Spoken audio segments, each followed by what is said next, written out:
Kamusta mga boss? Welcome sa aking munting channel, ang Kanta Kwento. Likas na sa Sweet Notes Music ang talento sa pagkanta, kaya naman sa ganda ng kanilang mga performance, talagang napapabilib nila kahit ang mga unang beses pa lamang nakapakinig sa kanila. Kaya ngayon mga kakwento, ating isa-isahin ang top 5 na nai-impersonate ni BJ ng Sweet Notes na mga artist. Malaking factor ito kung bakit nakaka-relate sa kanila ang mga manonood. Pero bago tayo mag-start, kung bago ka pa lamang dito sa ating channel, hihingin ko po muna ang inyong subscribe dito sa ating channel at sa ating FB page bilang suporta. Paki-comment kung nasaan ka ngayon upang malaman ko kung hanggang saan nakaabot ang kwento natin ngayon. Maraming salamat sa sobrang kalikutan at pag-e-explore sa talentong biyaya sa mga singers, lalo na ang mga Pinoy. Nagiging flexible ang kanilang mga boses hanggang sa halos nagagaya nila ang mga kanta ng artist na kanilang kino-cover. Kaya halika mga kakwento at umpisahan na natin ang top 5 na nagagaya ni BJ ng Sweet Notes na mga artist. Top 1. Ang una dito, mga kakwento, ay ang boses ni Shaggy. Kaya naman akala mo'y nanonood ka ng live kay Shaggy sa kantang Angel. Pakinggan natin. Gusto nyo ba? Hey! Pretty souls, see the ladies in the club. Hey! Come on, put your hands in the air. Come on, come on, put your hands in the air. Kalibo, say ho, say hey, hey ho, say Oscar. Everybody sing it, come on. Love is one big party, wanna still young, but who's gonna have your back when it's all done? Yeah. It's all good to when you let the hand your fun again be a full son. I wonder about the long run. Let's go. Looking like the obvious I mention, I see me not giving her much attention. Yeah. I see what they throw my young consideration. I wanna show the nation of my appreciation. Girl, you're my angel. Wow, wow. It's yabby-dubby-dubby-dubby-dubby. Because of that my lips you are to me. Why, everybody sing. Top 2. Ang sikat ng dekada, 70s na si Yoyoy Villame, ay maraming namangha ng kinanta ito ng Sweet Notes sa kanilang mga live gig. Isa ito sa nagpapatunay sa kanyang pagiging flexible ng kanyang boses. Sa kantang Philippine Geography, pakinggan natin.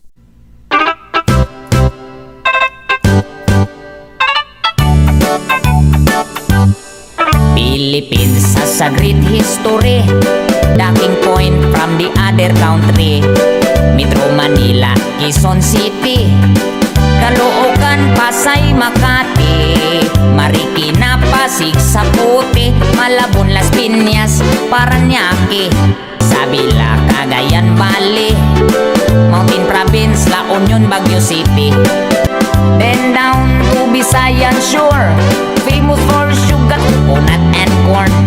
Ayik, yiyik, yiyik, Cebu, Mactan, Mandawi. Top 3. Dito naman ay ang isa sa mga sikat na rapper sa ating bansa na si Glock 9. Dito ay talagang kuha niya ang bagsakan at rap skills ng sikat na rapper. Pakinggan natin. Alam nyo to? Yan sa sobrang Glock. Top 4. Sa Don't Know Much, kung papakinggan talaga, mga kakwento ang original, ay halos kuhang-kuha ni BJ ang boses maging ang emosyon ng awiting ito. Pakinggan natin.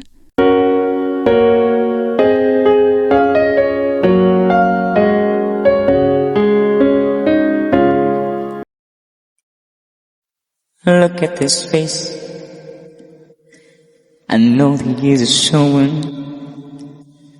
Look at this life. I still don't know where it's going. Look at this dream. So big and so bitter. I don't know much, but I know I love you. That will be all there is to know.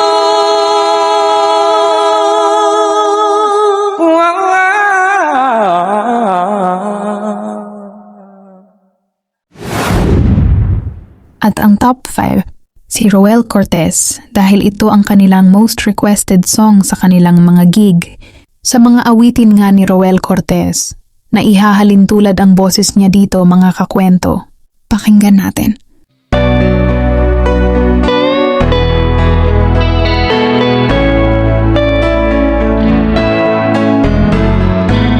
Hindi ko na sana pinagmasdan ang iyong ganda, dahil sa kala ko di ako iibig sa'yo. Ikaw pala ang aakit sa puso ko.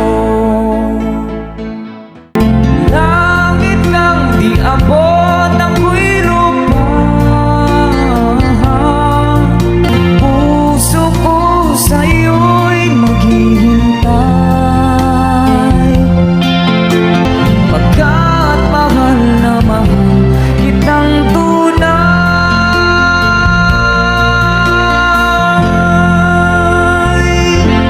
Ayan, palakpakan naman po.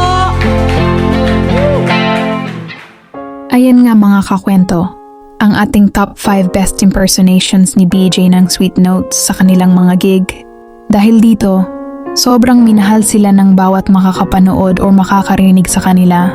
Sana nga mailabas na rin ng Sweet Notes Music ang kanilang mga original compositions. At alam ko na hindi lang ako ang excited na mapakinggan ang sarili nilang likhang kanta. Ikaw ba kakwento, may alam ka pa bang kanta na gayang-gaya ni BJ?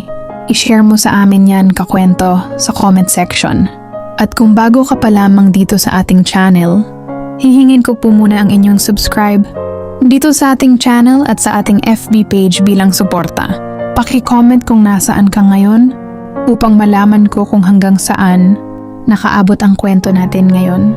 Maraming salamat.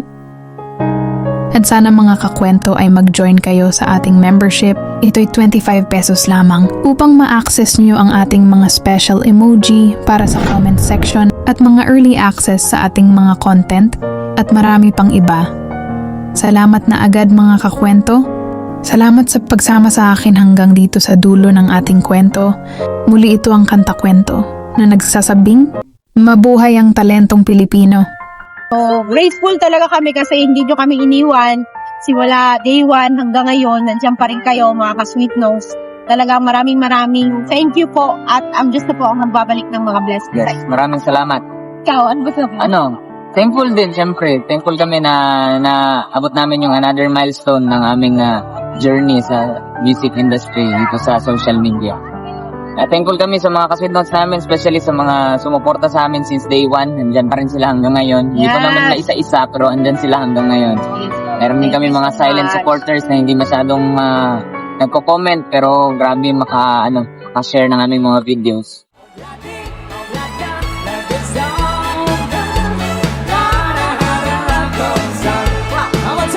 A couple of kids